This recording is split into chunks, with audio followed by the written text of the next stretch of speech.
নতুন বাসায় আসার পরের কয়েকটা দিন বেশ এলোমেলোভাবেই কাটছে। গত কয়েকদিনের কিছু মুহূর্ত, কাজকর্ম আর সাথে রান্না হয়েছে মজাদার কালো ভুনা।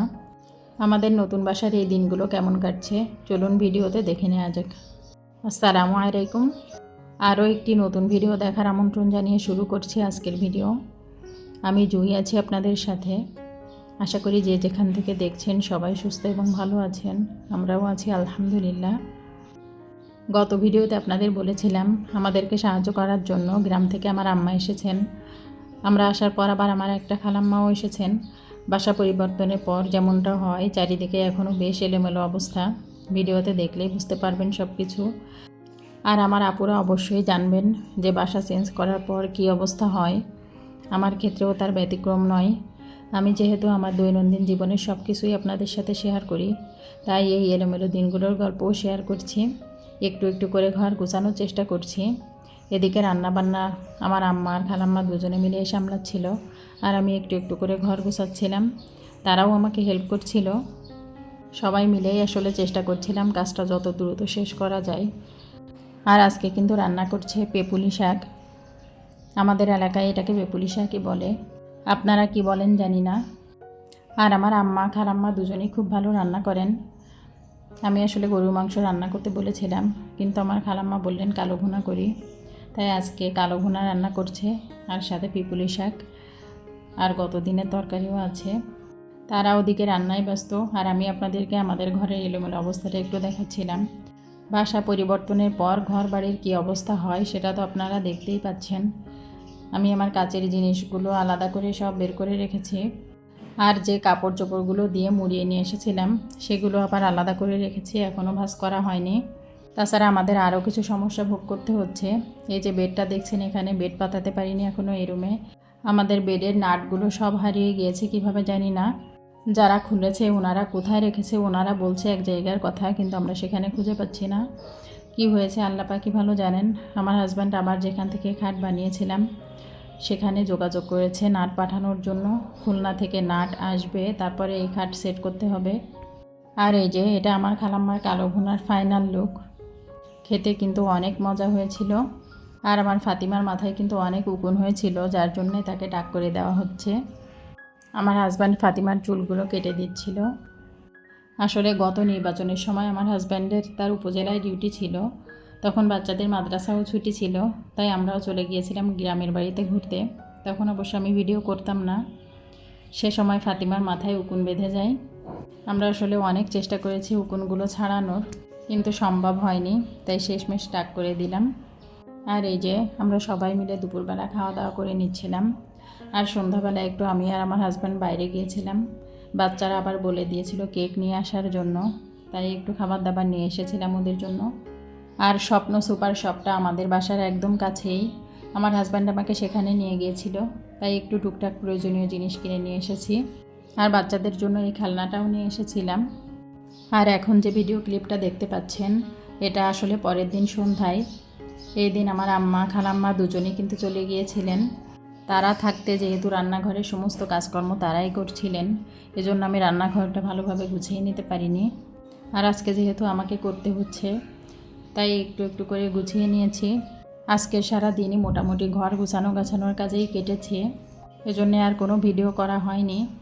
সন্ধ্যায় আমার হাজব্যান্ড আবার একটু বললো চা বানিয়ে দিতে, তাই একটু চা বানিয়ে দিচ্ছিলাম।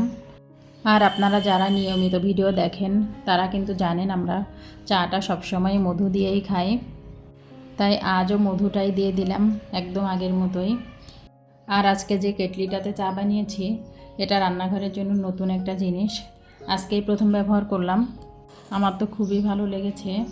আসলে রান্নাঘরের ব্যবহারের জিনিসগুলো যদি নিজের পছন্দ মতো হয় তাহলে কাজ করার আগ্রহ অনেকটা বেড়ে যায়। আপনাদেরও কি এমন হয় অবশ্যই কমেন্টে জানাবেন। এই যে আমি সুন্দর করে চাটা তাদেরকে রেডি করে দিলাম, আর চা দিয়ে খাওয়ার জন্য ড্রাই কেকও দিয়ে দিলাম। সব কিছু রেডি করে সবাই মিলে একসঙ্গে চা আর ড্রাই কেক খেয়ে নিচ্ছিলাম।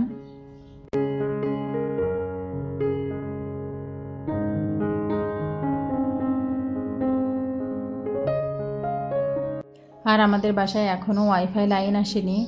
আমরা খুলনাতে থাকতে লিঙ্ক 3 ব্যবহার করতাম। এখানে আসার পরও তাদের সাথে যোগাযোগ করা হচ্ছিল। তারা প্রথমে বলেছিল যে লাইন দিবে, কিন্তু 2-3 দিন ঘুরিয়ে পরে জানিয়ে দেয় যে তারা লাইন দিতে পারবে না। এরপর আমরা অন্য জায়গা থেকে নতুন করে লাইন নিচ্ছি। আর আজকে সে ওয়াইফাই লাইনটা লাগাতে এসেছে যে। আর ওয়াইফাই লাইন না থাকার কারণে আমি কিন্তু অনেক দিন ধরে ভিডিও আপলোড করতে পারিনি, আর আপনাদের কারো ভিডিও ঠিকমতো দেখতে পারিনি। এখন ইনশাআল্লাহ আবার সব কিছু ঠিকভাবে করতে পারবো। এই যে লাইনটা কিন্তু আমাদের রান্নাঘর দিয়ে নিয়ে আসছে। আর তারা ওয়াইফাই লাইন লাগিয়ে দিয়ে চলে যাওয়ার পর আমি কিন্তু কোরআন শরীফটা পড়ে নিচ্ছিলাম। আর আমার হাজব্যান্ডও কিন্তু বাসায় নাই, সে কিন্তু চলে গিয়েছে ওই যে খুলনা থেকে সেই খাটের নাট নিয়ে এসেছে সেটা নিয়ে আসার জন্য। তাই আমি ভাবলাম এই সুযোগে কোরআন শরীফটা পড়ে নেই, আসলে খাওয়া দাওয়া করে শুয়ে পড়া যাবে ইনশাআল্লাহ। তারপর সে আসার পর খাওয়া দাওয়া করে এই যে শুয়ে পড়েছিলাম কিন্তু আমরা। আর শুয়ে পড়ার পর দেখি জানালা দিয়ে চাঁদ দেখা যাচ্ছে। সেই মুহূর্তটা আমার কাছে খুবই ভালো লেগেছিল, তাই আপনাদের জন্য একটু ভিডিও করে রেখেছিলাম। আর এই যে এটা হচ্ছে পরের দিন সকালবেলা, এখনও কিন্তু ঘরবাড়ির এই অবস্থা। আসলে আমি মাল জিনিস সব না নিয়ে আসাতে ঘরবাড়ি গোছাতে আরও বেশি সমস্যায় পড়ে যাচ্ছি। আর যারা ভিডিওটি এ পর্যন্ত দেখলেন কিন্তু একটা লাইক দিতে ভুলে গিয়েছেন, প্লিজ একটা লাইক দিয়ে দিবেন। আপনার একটা লাইক আমাকে আরও নতুন নতুন ভিডিও বানাতে উৎসাহিত করে, আর ভিডিওটিকেও অসংখ্য মানুষের কাছে পৌঁছে দেয়। আর আপনি যদি এ ধরনের ভিডিও দেখতে পছন্দ করে থাকেন তাহলে সাবস্ক্রাইব করেও পাশে থেকে যেতে পারেন। আপনার একটুখানি সহযোগিতা আমাকে আরও উপরে উঠতে সাহায্য করবে ইনশাল্লাহ। আর কালকেও একটু একটু করে রান্নাঘর গুছিয়ে নিয়েছিলাম, আজকে ইনশাল্লাহ আরও সুন্দর করে গুছিয়ে নিব। আজকে দুপুর পর্যন্ত আমার রান্নাবান্নাও নাই, আমার আম্মা যা রান্না করে রেখে গিয়েছিল সেটা আমাদের আজকে দুপুর পর্যন্ত হয়ে যাবে। এজন্য আজকের দিনও ঘর গোছানোর কাজেই ব্যস্ত থাকবো, আর রাতে যেয়ে রান্না করব ইনশাল্লাহ। এভাবে ঘরটা এলোমেলো অবস্থায় থাকায় আমার নিজেরও খুব খারাপ লাগছে, একদম ভালো লাগছে না। তাই ধীরে ধীরে সব গুছিয়ে নেওয়ার চেষ্টা করছি। এই যে আমি সকালবেলা সবাইকে খাবার দেওয়ার জন্য ডিম ভাজি করে নিচ্ছিলাম। আমার আম্মা ঢ্যাঁড়স ভাজি করে রেখে গিয়েছিল, ঢ্যাঁড়স ভাজি দিয়ে খাওয়ার জন্য একটু ডিম ভাজি করে নিলাম। তারপর খাওয়া দাওয়া করে আজকে সারা দিনই ঘর গুছিয়েছি। আর এই যে এটা কিন্তু রাতের ভিডিও। সারা দিন যেহেতু ব্যস্ত ছিলাম আর কিছুই ভিডিও করা হয়নি, আর যদি ভিডিও করতাম তাহলে আমার কাজে দেরি হয়ে যেত। এজন্য কোনো প্রেশার না নিয়ে আমি একটানা ঘর গুছিয়ে নিয়েছি। আর এই যে রাতে রান্নাবান্না করে নিচ্ছিলাম, যেহেতু আমার আম্মা যা রান্না করে রেখে গিয়েছিল সেটা আমাদের দুপুরবেলায় সব খাওয়া শেষ হয়ে গিয়েছে। রাতে এখন রান্না করে নিচ্ছিলাম আলু আর শিং মাছ দিয়ে ঝোল। এখন এই এক ভাগেরই রান্না করে নিব, এতেই আমাদের হয়ে যাবে ইনশাল্লাহ। আর সাথে একটু দুধ জাল করে নিব। আর ভিডিও শুরুতেই আপনারা দেখেছিলেন আমার খালাম্মা মাছ কাটছিলেন। আসলে আমি ভাবলাম তারা যখন আছে তখন কিছু মাছ কিনে তাদের হাত থেকে কেটে গুছিয়ে ফ্রিজে রেখে দেই, কারণ তারা চলে গেলে আমি একা এটা ঠিকমতো গুছিয়ে নিতে পারবো না। সেটা নিয়ে একটু চিন্তায় ছিলাম, তাই আমরা কিছু শিং মাছ, ট্যাংরা মাছ, ভোলা মাছ, বোয়াল মাছ আর আরও কিছু ছোট ছোট মাছ কিনে সব কিছু কেটে ফ্রিজে সুন্দর করে রেখে দিয়েছি। ইনশাল্লাহ যে মাছ কিনেছি তাতে এই মাছটা আমাদের আর কোনো চিন্তা করতে হবে না, এই মাছেই আমাদের এই মাছ কেটে যাবে ইনশাল্লাহ। আর শিং মাছটা কিন্তু আমি যেভাবে রান্না করি সেভাবেই শেয়ার করলাম আপনাদের সাথে। আপনারা কিভাবে রান্না করেন আমি জানি না, তবে আমার কাছে এই সিম্পল রান্নাটাই খুবই ভালো লাগে আর খেতেও অনেক মজা হয়। এই যে আমি এখানে আলু কষিয়ে নিচ্ছিলাম, আলুটা সুন্দর করে কষিয়ে নিয়ে তারপর ঝোলের পানি দিয়ে দিব।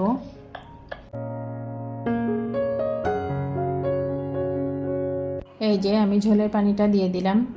আর এখন যে ভিডিও দেখছেন আসলে এই সময় কারেন্ট চলে গিয়েছিল, এই জন্য এরকম দেখাচ্ছে।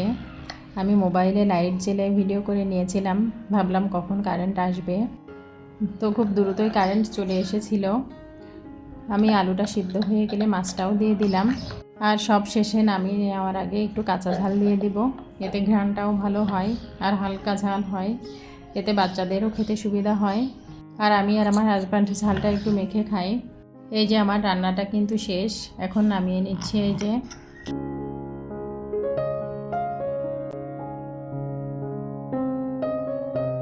তরকারিটা রান্না শেষ করে টেবিলে রেখে দিলাম। আর যেহেতু আর কিছুই রান্না করিনি, এখন একটু দুধ জাল করে নিব। ডিম আর বেশি করে দুধ কিন্তু আসার সময় নিয়ে এসেছি সাথে করে। আর এতদিন তো খুলনায় গ্রাম থেকে দুধ ডিম নিয়ে আসা সহজ হতো, জানি না এখন ঢাকা থেকে কিভাবে কি করব, এটা নিয়েও একটু চিন্তায় আছি। আর আমার বাচ্চাদের আবার পোলট্রির ডিম, ফার্মের গরুর দুধ এগুলো খাওয়া নিষেধ, এজন্য সবসময় চেষ্টা করেছি গ্রাম থেকে দুধ ডিম কিনে খাওয়ানোর বাচ্চাদের। আপনারা দোয়া করবেন যেন আল্লাহ সব কিছু সহজ করে দেয়। রান্নার শেষে বাড়তি পেঁয়াজ রসুন আদা এগুলো ফ্রিজে উঠিয়ে রেখে দিলাম। আর এই মশলা রাখার পরটা কিন্তু আমি নতুন নিয়েছি, জিনিসটা অনেক উপকারী লাগছে আমার কাছে। এটাতে মশলাও কেটে রাখা যায়, আবার যদি বেশি থাকে এটা ধরেই আবার ফ্রিজে রেখে দেওয়া যায়। সব মিলিয়ে খুবই সুবিধাজনক একটা জিনিস। আর আমি মশলাগুলো গুছিয়ে রেখে আইস কিউব ট্রেতে পানি দিয়ে ডিপ ফ্রিজে রেখে দিয়েছি বরফ বানানোর জন্য। যেহেতু এখন অনেক গরম, তাই পানির সাথে 2-1 টুকরা আইস কিউব দিয়ে পানিটা খেয়ে নিলে অনেক আরাম লাগে। আর এদিকে আমার রাতের কাজকর্ম কিন্তু প্রায় শেষ। বাচ্চাদেরকে তাদের আব্বুজি খাইয়ে দিয়েছে, তারপর আমরাও খেয়ে নিয়েছি। তারপর খাওয়া দাওয়া শেষ করে অবশিষ্ট তরকারিটুকু গুছিয়ে রেখে শুয়ে পড়েছিলাম। যারা ভিডিওটি পর্যন্ত দেখলেন তাদের জন্য মন থেকে অনেক দোয়া ও শুভকামনা রইল। সবাই অনেক ভালো থাকবেন, সুস্থ থাকবেন, দোয়া করবেন আমাদের জন্য। নতুন পরিবেশে যেন সব কিছু সহজে মানিয়ে নিতে পারি। সকলের মঙ্গল কামনা করে আজকের মতো বিদায় নিচ্ছি। আল্লাহ হাফেজ।